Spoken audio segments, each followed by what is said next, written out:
ചാരത്തും വിവിധ ഭവനങ്ങൾക്കകത്തും വീതികളിലും വ്യാപാര സ്ഥാപനങ്ങളിലുമൊക്കെ നിന്ന് ഞങ്ങളെ ശ്രമിക്കുന്ന ബഹുമാന്യരും നല്ലവരും പ്രബുദ്ധരും ഈശ്വരഭക്തരുമൊക്കെയായ എല്ലാ ദേശനിവാസികൾക്കും വീണ്ടും വരുന്ന യേശുക്രിസ്തുവിന്റെ ധന്യനാമത്തിൽ സ്നേഹവന്ദനങ്ങളെ അറിയിക്കുന്നു.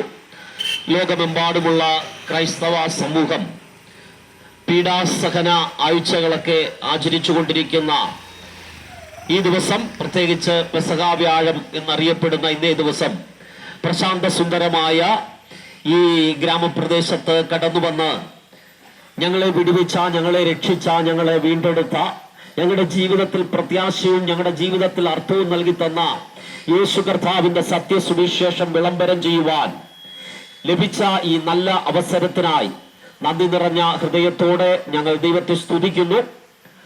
വഴിയും സത്യവും ജീവനും ഞാനാകുന്നു എന്ന് അരുളി ചെയ്ത യേശു കർത്താവിന്റെ ക്രൂശുമരണവും ഉയർപ്പും അർത്ഥമാക്കുന്ന യാഥാർത്ഥ്യം എന്തെന്ന് അല്പമായി നിങ്ങളോട് വിശദീകരിക്കുവാൻ ഞങ്ങൾ ആഗ്രഹിക്കുകയാണ്.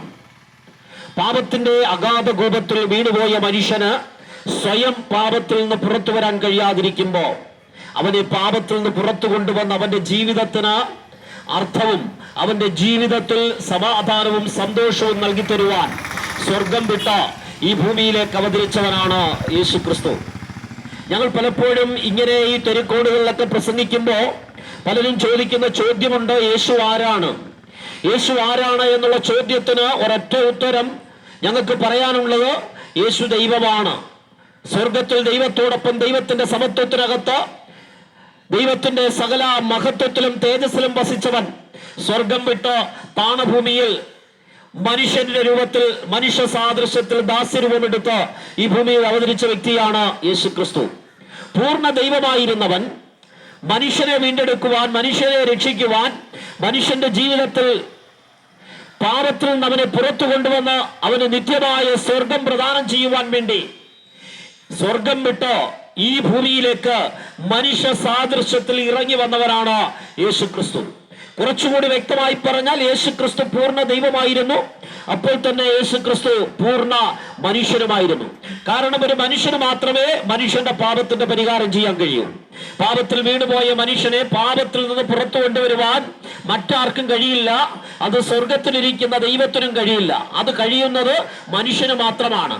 അത് പാപിയായ ഒരു മനുഷ്യന് പാപിയായ മറ്റൊരു മനുഷ്യനെ വീണ്ടെടുക്കാൻ കഴിയാതിരിക്കുമ്പോൾ മനുഷ്യന്റെ പാപത്തിന്റെ പരിഹാരം ചെയ്യുവാൻ പാപമില്ലാത്ത പരിശുദ്ധ രക്തമുള്ള ഒരു വ്യക്തി ഭൂമിയിലേക്ക് വരേണ്ടത് ആവശ്യമുണ്ടായിരുന്നു. പലതരത്തിൽ സകല മതഗ്രന്ഥങ്ങളും മനുഷ്യൻ പാപിയാണെന്ന് പഠിപ്പിക്കുമ്പോഴും പാപത്തിൽ നിന്ന് പുറത്തു വന്ന് നിത്യമായ സന്തോഷവും സമാധാനവും ഒക്കെ അനുഭവിച്ച് ജീവിക്കണമെന്ന് മനുഷ്യന് ആഗ്രഹമുണ്ടെങ്കിലും അവന്റെ കർമ്മങ്ങളും ആചാരങ്ങളും അനുഷ്ഠാനങ്ങളും ഒന്നും കൊണ്ട് അവന് പാപത്തിൽ നിന്ന് പുറത്തു വരാൻ കഴിയാതിരിക്കുമ്പോൾ പാപത്തിൽ നിന്ന് മനുഷ്യനെ പുറത്തു കൊണ്ടുവരുവാൻ പാപമില്ലാത്തൊരു രക്തം ചിന്തേണ്ടിയിരുന്നു. അങ്ങനെ പാപമില്ലാത്ത രക്തവുമായി ദൈവപുത്രനായ യേശു ക്രിസ്തു ലോകത്തിലേക്ക് വന്നു. ഇന്ന് പകൽ ഞങ്ങൾക്ക് നിങ്ങളോട് വിളിച്ചു പറയുവാനുള്ള യാഥാർത്ഥ്യം ഇതാണ്: ഒരു മനുഷ്യനും സ്വയം പാപത്തിൽ നിന്ന് പുറത്തു വരാൻ കഴിയില്ല. അവൻ ചെയ്യുന്ന നേർച്ചകളോ കാഴ്ചകളോ മതപരമായ അനുഷ്ഠാനങ്ങളോ മതപരമായ പ്രവർത്തനങ്ങളോ ഒന്നും കൊണ്ട് ഒരു മനുഷ്യനും പാപത്തിൽ നിന്ന് പുറത്തു വരാൻ കഴിയില്ല. സകല മനുഷ്യനും പാപത്തിന്റെ കീഴിലാണ്. ആദിമ മനുഷ്യൻ പാപം ചെയ്ത നാൾ മുതൽ ഇവിടെ ജനിക്കുന്ന സകല മനുഷ്യനും പാപത്തിന്റെ കീഴിലാണ് എന്ന് വേദപുസ്തകം പറയുന്നു. അങ്ങനെ പാപത്തിന്റെ കീഴിൽ ജീവിക്കുന്ന, പാപത്തിന്റെ അടിമത്തത്തിൽ ജീവിക്കുന്ന മനുഷ്യന് അതിൽ നിന്ന് പുറത്തു വരുവാൻ ഒരൊറ്റ മാർഗമേ ഉള്ളൂ: പാപത്തിന്റെ ശിക്ഷ അനുഭവിക്കണം. പാപത്തിന്റെ ശിക്ഷ അനുഭവിച്ച് പാപത്തിന്റെ ശിക്ഷ ജീവിതത്തിൽ അനുഭവിച്ചെങ്കിൽ മാത്രമേ പാപത്തിൽ നിന്ന് പുറത്തു വരാൻ കഴിയൂ. അത് അനുഭവിക്കുവാൻ സാധാരണ ഒരു മനുഷ്യന് കഴിയില്ല. കാരണം പാപത്തിന്റെ ശിക്ഷ എന്ന് പറയുന്നത് വേദപുസ്തക പ്രകാരം അത് മരണമാണ്.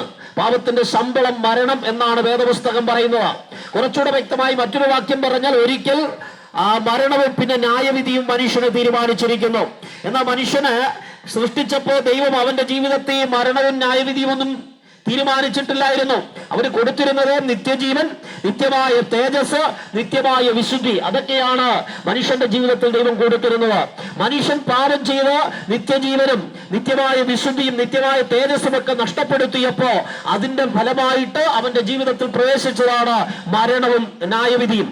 ഈ മരണത്തിൽ നിന്നും ന്യായവിധിയിൽ നിന്നും മനുഷ്യനെ പുറത്തു കൊണ്ടുവരുവാൻ ഈ മരണം അവരിൽ പ്രവേശിക്കാൻ കാരണമായ പാപത്തിന്റെ ശിക്ഷ അനുഭവിക്കണം. ആ പാപത്തിന്റെ ശിക്ഷ സ്വന്തം ശരീരത്തിൽ ഏറ്റെടുത്തുകൊണ്ട് മനുഷ്യനെ പാപത്തിൽ നിന്ന് വിടുവിക്കുവാനാണ് യേശു ക്രിസ്തു ഭൂമിയിലേക്ക് വന്നത്.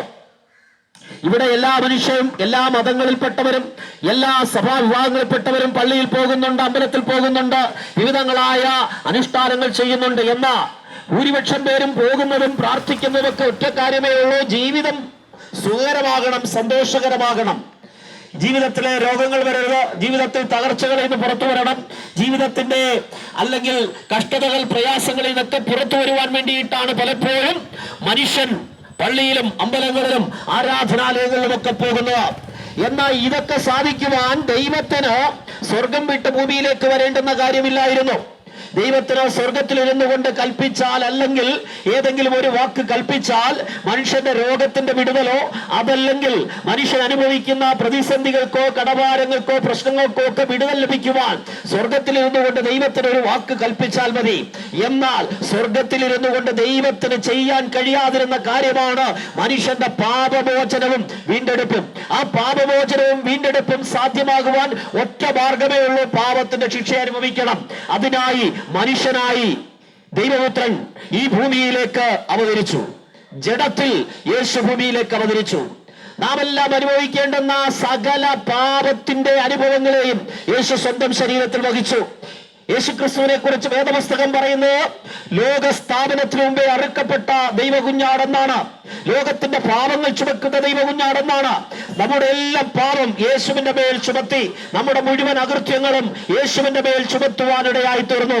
സകല മാനവകുലത്തിന്റെയും ജാതി വ്യത്യാസമില്ലാതെ, മതവ്യത്യാസമില്ലാതെ, നിറവ്യത്യാസമില്ലാതെ സകല മനുഷ്യന്റെയും പാപം യേശുവിന്റെ ശരീരത്തിന്മേൽ, അകൃത്യം യേശുവിന്റെ ശരീരത്തിന്മേൽ ചുമത്തുവാനിടയായി തീർന്നു. നമ്മുടെ എല്ലാം പാപത്തിന്റെ പരിഹാരത്തിനായി കാൽവരിയുടെ കൊലക്കളത്തിൽ രണ്ട് ദുഷ്പ്രവർത്തിക്കാരുടെ നടുവിൽ ഭാരമേറിയ മരക്കുരിശിനകത്ത് നീണ്ട കാരിരുമ്പാടികളാൽ യേശുവിനെ തറച്ച് കൊലപ്പെടുത്തുവാനിടയായി തീർന്നു. പരിഹാസമാത്രമാക്കിക്കൊണ്ട് നീളമേറിയ മുള്ളുകൾ കൊണ്ടുണ്ടാക്കിയ മുൾമുടി അവന്റെ ശിരസിൽ ധരിപ്പിച്ച് നഗ്നനാക്കി മുഖത്ത് തുപ്പലേറ്റവനായി, റോമൻ പട്ടാളക്കാരാൽ ശരീരം മുഴുവൻ അടിച്ചു തകർക്കപ്പെട്ടവനായി, ഒരു മാംസപിണ്ഡം പോലെ ആ കാൽവരിയുടെ മരക്കുരിശിൽ തൂങ്ങിക്കിടന്ന യേശു വിളിച്ചു പറഞ്ഞ യാഥാർത്ഥ്യം ഇതാണ്: സകലതും നിവർത്തിയായി. വേദനയുടെ ആഴങ്ങളിൽ നിന്നുകൊണ്ട് യേശു വിളിച്ചു പറഞ്ഞു: സകലതും നിവർത്തിയായി.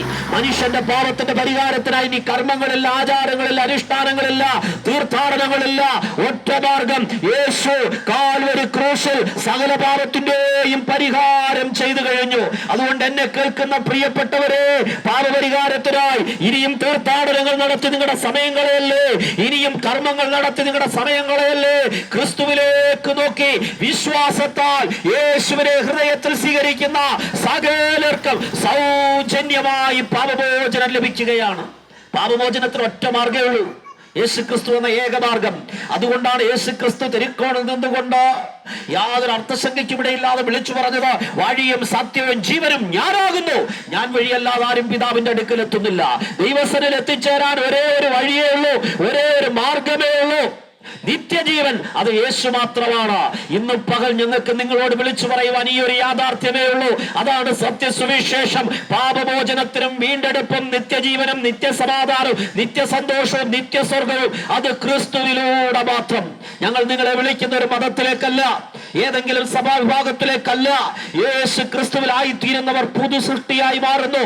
ഒരു പുതിയ സൃഷ്ടിയായി മാറി നിത്യസമാധാനം അനുഭവിച്ച്, നിത്യസന്തോഷം അനുഭവിച്ച്, നിത്യമായ ആനന്ദം അനുഭവിച്ച നിങ്ങൾക്കും ജീവിക്കുവാൻ ഒരു മാർഗമുണ്ട്. ആ മാർഗം ക്രിസ്തുവിന്റെ മാർഗമാണ്. രക്ഷയ്ക്ക് വേണ്ടി ഒരൊറ്റ മാർഗം: യേശു എന്ന മാർഗം.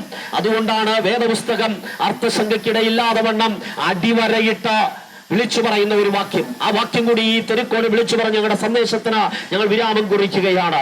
മറ്റൊരുത്തരിലും രക്ഷയില്ല. ആകാശത്തിന്റെ കീഴിൽ നമ്മുടെ രക്ഷയ്ക്കായി നൽകപ്പെട്ട ഒരേ ഒരു നാമം യേശു ക്രിസ്തുവിന്റെ നാമം. ആ ക്രിസ്തുവിന്റെ നാമത്തിലേക്ക് നിങ്ങളെ ക്ഷണിക്കുന്നു. ഒരിക്കൽ ആർക്കും വേണ്ടാതെ, നാട്ടുകാർക്കും വീട്ടുകാർക്കും ഒക്കെ തലവേദനയായി ജീവിച്ചിരുന്ന, സകല വിധത്തിലുള്ള തിന്മകളും ചെയ്ത് ജീവിച്ചിരുന്ന ഞങ്ങളുടെ ജീവിതത്തിലേക്ക് യേശു കടന്നു വന്നപ്പോ ഞങ്ങളെ യേശു രൂപാന്തരപ്പെടുത്തി. ഞങ്ങളുടെ ജീവിതത്തിന് അർത്ഥമുണ്ടായി, ഞങ്ങളുടെ ജീവിതത്തിൽ സന്തോഷം വെളിപ്പെട്ടു, ഞങ്ങളുടെ ജീവിതത്തിൽ സന്തോഷം വെളിപ്പെട്ടു, സമാധാനം വെളിപ്പെട്ടു, നിത്യത ഞങ്ങൾക്ക് അവകാശമായി ലഭിച്ചു. ഈ യാഥാർത്ഥ്യമാണ് ഞങ്ങൾ നിങ്ങളെ അറിയിക്കുന്നത്. ഞങ്ങൾ അനുഭവിക്കുന്ന നിത്യമായ ആനന്ദത്തിലേക്ക്, സന്തോഷത്തിലേക്ക്, സമാധാനത്തിലേക്ക് നിങ്ങളെയും ഞങ്ങൾ ക്ഷണിക്കുന്നു. ഇവിടെയുള്ള ഇന്ത്യ പെന്തക്കോസ്ത് ദൈവസഭയുടെ മുതലാറ്റ ദൈവസഭയുണ്ട്. കൂടുതൽ വിവരങ്ങൾ അറിയുവാനും ക്രിസ്തുവിനുള്ള സന്തോഷം അനുഭവിക്കുവാനും ആരെങ്കിലും ആഗ്രഹിക്കുന്നുണ്ടെങ്കിൽ ഇവിടെയുള്ള കർത്തൃദാസന്മാരുമായി നിങ്ങൾക്ക് ബന്ധപ്പെടാം. ദൈവം ഈ ദേശത്തെ ധാരാളം അനുഗ്രഹിക്കട്ടെ. ഒരു വാക്ക് ഞങ്ങൾ പ്രാർത്ഥിച്ച് അവസാനിപ്പിക്കുന്നു. ഇപ്പൊ കർത്തൃദാസൻ നിങ്ങൾക്ക് വേണ്ടി പ്രാർത്ഥിക്കും.